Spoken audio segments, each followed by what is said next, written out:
Just sit right back and you'll hear a tale of a fateful trip. It's easy to remember Bob Denver as the bumbling, good-natured figure who endlessly tried and failed to escape a deserted island on television. But behind the iconic red shirt and bucket hat was a far more complex individual. He was a man of incredible devotion, surprising generosity, and real-life struggles that most fans never heard about.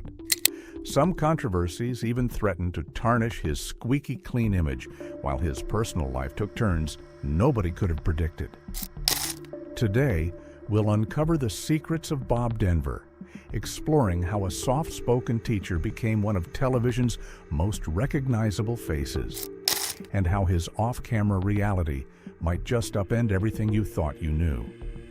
Long before his name was associated with a coconut radio and comedic shipwrecks, Bob Denver led an unremarkable life that offered few hints of showbiz glamour.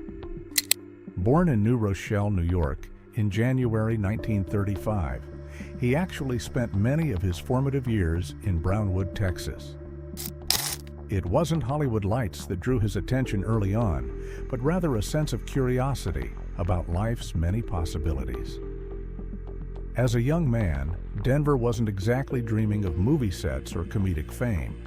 Instead, he found himself fascinated by academics, eventually studying at Loyola University in Los Angeles. After his education, he decided to pursue teaching.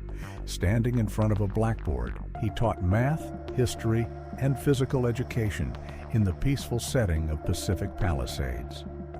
His daily routine included grading papers, designing lesson plans, and disciplining restless teenagers who probably had no idea their teacher would soon become one of television's biggest comedic stars. By all accounts, Bob Denver was satisfied with that stable life. He had no illusions of grandeur, no elaborate plan for cracking into show business.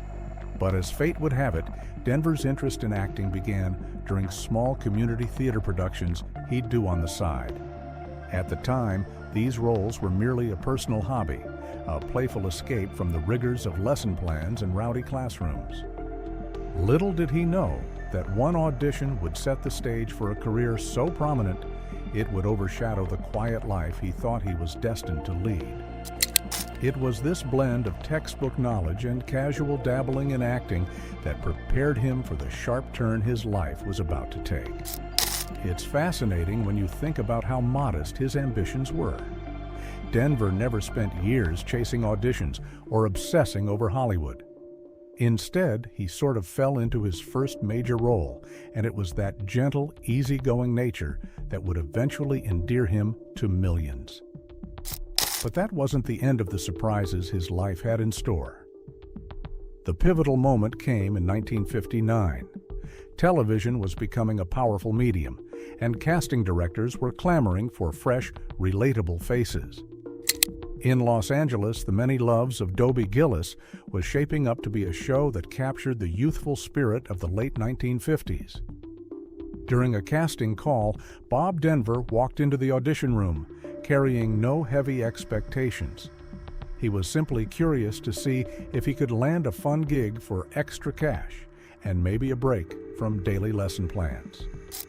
The show's producers saw something in Denver that radiated authenticity. His comedic timing, although unpolished, was genuine.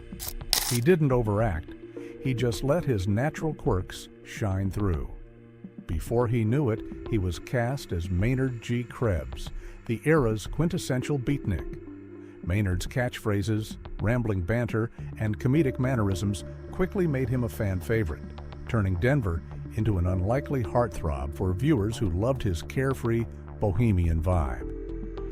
Even though he'd stumbled into the role, Bob Denver approached it with the earnest work ethic of a teacher who had once needed to hold the attention of a room full of teenagers.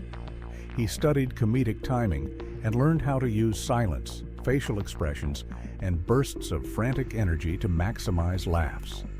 His co-stars often remarked on his willingness to learn and the humble approach he brought to the set. The success of Maynard G. Krebs was a launching pad that not only shaped Bob Denver's public persona, but changed the direction of his life forever. Suddenly, he was recognized everywhere he went. Fans would come up to him in grocery stores, calling him Maynard while excitedly pointing out their favorite episodes. Television executives, sensing his rising star power, began to see Denver as more than just a side character. Soon, bigger opportunities would come knocking, but nothing could compare to the colossal impact of his next role. By the early 1960s, Bob Denver had gone from an unsuspecting teacher to a rapidly ascending television personality. Yet, that was just the beginning of his meteoric rise. The next chapter of his career would catapult him into the realm of legendary TV icons, all thanks to a not-so-deserted island. In 1964, Americans were introduced to a show that, at first glance, seemed like a simple comedic romp. 7 castaways stranded on an uncharted island.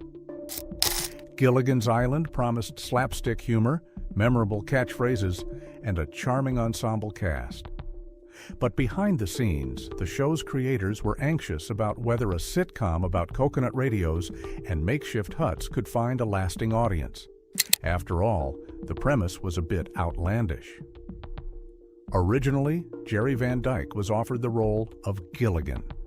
But when he turned it down, the producers remembered the lovable goofball energy Bob Denver had brought to Dobie Gillis. They put him in a bucket hat, handed him broad comedic scripts, and waited to see if viewers would connect.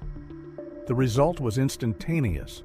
Audiences were hooked by the pilot episode. Something about Denver's wide-eyed innocence and earnest determination struck a chord. He wasn't just comedic relief, he was the heart of the group, the beating pulse that represented optimism in the face of perpetual disaster.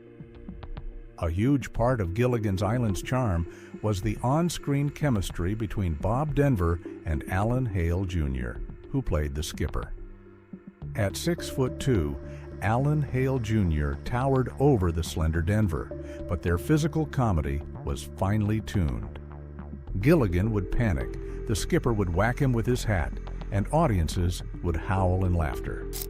Off-screen, the two were fast friends, often ad-libbing comedic bits that made it into final cuts.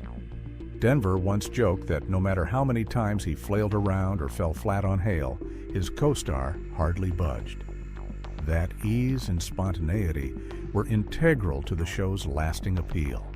Still, no one, not even Denver, predicted the show's unstoppable popularity. While critics dismissed it as lowbrow, families everywhere loved the silly escapism. After its original run, Gilligan's Island went into syndication and became a phenomenon that spanned generations. Bob Denver became synonymous with Gilligan, an association he couldn't shake even decades after the show ended. Yet there was another side to Bob Denver. Behind the comedic facade, he dealt with personal challenges that would eventually clash with his friendly, all-American image. Television has a way of painting its stars in bright, cheery colors, especially comedic actors. Bob Denver's childlike grin and naive on-screen persona gave the impression of a man who never worried about the hardships of life. However, real life was far from carefree. Denver faced battles that placed a heavy burden on both his personal life and his career. One of the early strains came from his relationship with alcohol. According to insights shared by those close to him, Denver drank heavily for a period, creating tension in his personal relationships. His wife, Dreama, whom he met in a stage production, would later disclose that there were moments when his drinking clouded his happiness and placed stress on their home environment. This challenge was not uncommon in Hollywood circles, where parties, social gatherings, and late-night events often normalized heavy drinking. For Denver, though, it soon became a destructive habit that required self-awareness and a significant change of mindset. But it wasn't just alcohol that threatened to undo his wholesome reputation. Rumors of marijuana possession and even arrests circulated in some media outlets, painting a more complicated picture of the star. In the early 1970s, the political climate surrounding substance use was fraught with controversy, and even a rumor could tarnish a career. While some fans dismissed these allegations as exaggerated tabloid fodder, others believed that Denver's mellow, laid-back persona might indeed align with marijuana use.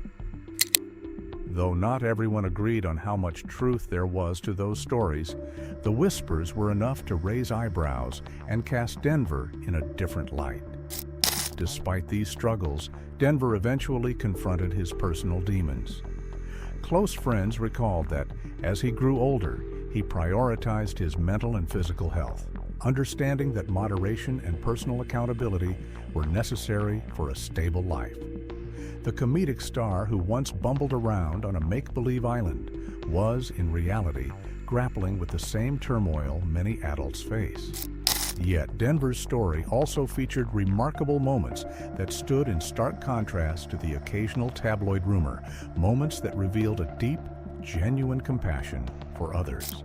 The same man who stumbled around with palm fronds on TV also possessed a fiercely devoted side in real life. One of Bob Denver's most surprising acts was a self-funded trip to Vietnam in 1968, right in the middle of that tense conflict.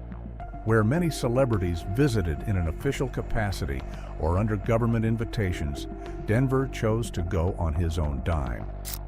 He wasn't there to promote a movie or pose for glamorous photos. He simply wanted to meet the soldiers, shake their hands, and bring them a brief taste of home. This trip had a powerful effect on both the troops and Denver himself. Soldiers recognized him immediately, and the sight of Gilligan appearing in the middle of a war zone was surreal. Far from the comedic skits he was known for, he spent that time listening to stories of hardship, comforting homesick service members, and performing small comedic bits to lift morale. People who witnessed his visit spoke of his down-to-earth demeanor and how he spent hours talking, laughing, and even helping where he could. For many serving overseas, that momentary connection provided relief from the chaos around them. Acts of compassion were not confined to war zones. There's a remarkable story that has circulated among Bob Denver's fans for years. A young girl who had fallen into a coma after a severe accident. Her mother, desperate to revive her daughter's consciousness, played old episodes of Gilligan's Island by her hospital bed. One day, while Gilligan's voice filled the room, the girl unexpectedly opened her eyes and spoke. Doctors were astounded, and her mother credited Bob Denver and his portrayal of Gilligan for helping stir her daughter out of the coma. Whether it was the familiarity of his voice or the feel-good nostalgia of the show, nobody could deny that the comedic island adventures had somehow lit a spark in a young patient's recovery. These stories painted a portrait of a man who understood the influence he wielded, even when he tried to live a low-key, ordinary life. For Bob Denver, making people laugh was never just about fame or fortune. It was a genuine service to brighten others' days. Yet it wasn't just strangers who benefited from that kindness. His family knew his generous spirit intimately, and in later years, that spirit would be tested more than ever. Bob Denver married 4 times, navigating the ups and downs of relationships that were frequently tested by Hollywood schedules and personal issues. While his earlier marriages didn't last, it was his 4th marriage to Dreama, the same person who initially reacted with wide-eyed humor at having to kiss Gilligan on stage, that truly stood the test of time. Their relationship was marked by genuine camaraderie, shared laughter, and mutual dedication, even through some turbulent stretches. Together, they faced one of the biggest challenges of their lives, raising their son, Colin. Diagnosed with autism, Colin required full-time care, patience, and professional support. As many parents of children with special needs can attest, the emotional, physical, and financial toll can be overwhelming. In Bob Denver's case, he made an unusual decision for a celebrity. He stepped back from the limelight. Instead of chasing new roles or clinging to his iconic Gilligan persona, he poured most of his energy into fatherhood. This meant a shift in priorities. Rather than living the Hollywood high life, Bob and Dreama focused on therapy sessions, educational programs, and creating a stable home environment for Colin. They became advocates for children with special needs, using their platform to raise awareness, encourage fundraising, and share their personal journey with others facing similar situations. For Bob Denver, family came first, and he saw no conflict between his comedic past and his new devotion as a father dealing with autism.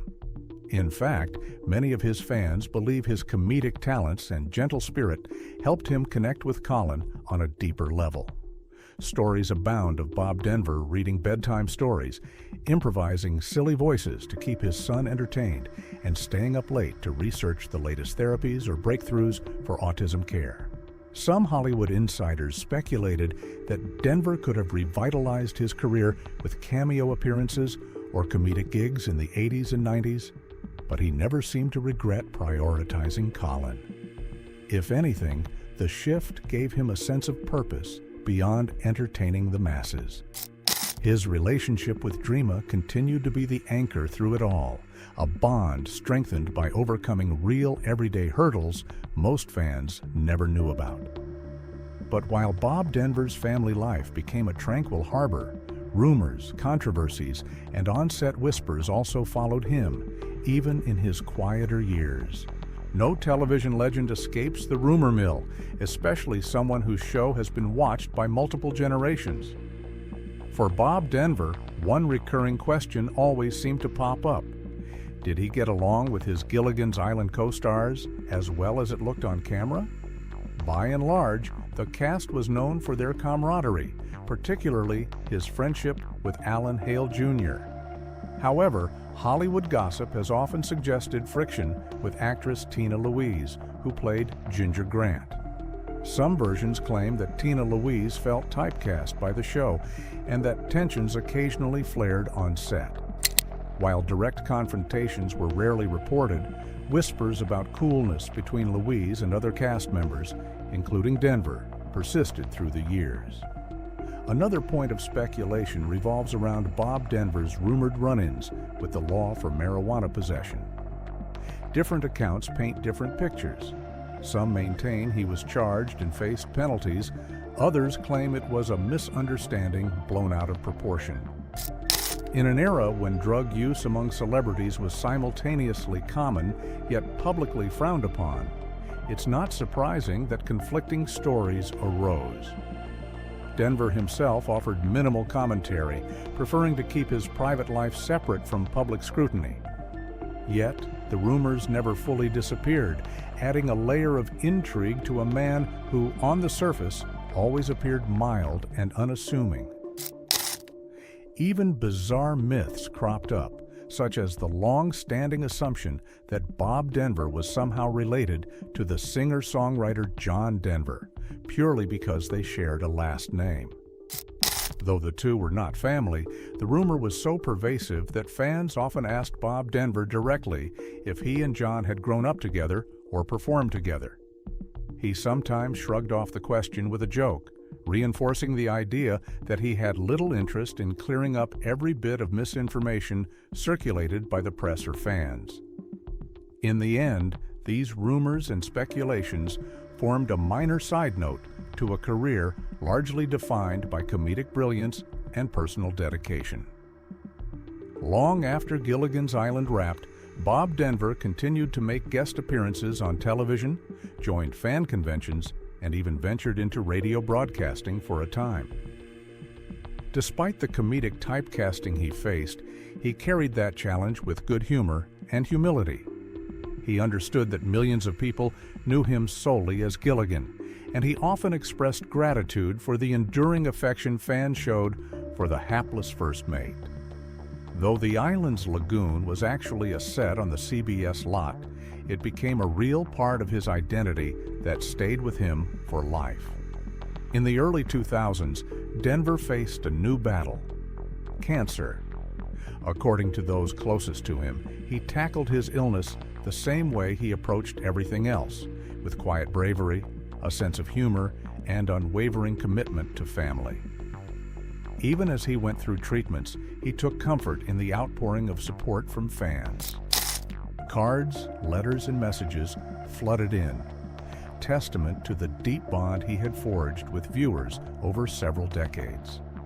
Many people wrote that they felt like they'd grown up alongside him, learning about optimism and resilience from the very character he brought to life. After Bob Denver's passing in 2005, tributes came from around the world. News outlets ran memorial segments highlighting his best comedic moments, while fans recalled their favorite episodes with nostalgia and sadness. His wife, Dreama, continued to honor his legacy by discussing his devotion to Colin and raising awareness for families dealing with autism. She also welcomed stories from fans who remembered how Gilligan's Island offered them solace during tough times. In a way, the laughter he provided never really went away. It was preserved in reruns, DVDs, and the collective memory of those who grew up watching the show. For a man who never intended to be famous, Bob Denver left a remarkable imprint on pop culture. Generations of children discovered Gilligan's Island long after it first aired, giggling at its charmingly outdated antics. College students in dorm lounges would watch marathons, praising Denver's comedic timing. Grandparents would share episodes with grandchildren, bridging age gaps through the universal language of laughter. Though controversies and personal demons added depth to his story, it was ultimately his warmth and genuine kindness that stood out the most. Bob Denver's life is a testament to the many layers behind a public persona. There's the side we saw on screen, the perpetual dreamer, always ready for the next slapstick mishap.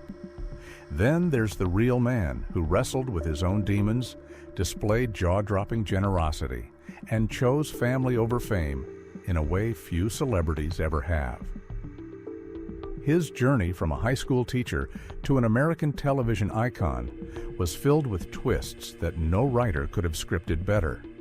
Whether he was raising a son with special needs, visiting troops in a war zone, or inadvertently saving a life through the simple magic of laughter, Bob Denver always reflected a quiet but powerful compassion. That compassion became a through line in everything he touched, and while rumors, controversies, and misconceptions swirled in the background, they never overshadowed the genuine heart that made him beloved around the world. In the end, Gilligan's clumsy innocence was more than just a character quirk. It was a reflection of the gentle soul who brought him to life. And perhaps that's why Bob Denver's presence still lingers in pop culture. The memory of a man who gave us permission to laugh at life's stumbles and who reminded us that sometimes a simple smile or silly gag can truly change someone's world. If you think you knew everything about Bob Denver, think again, because his real-life stories reveal a depth few people ever realized. And that in itself might be the greatest surprise of all.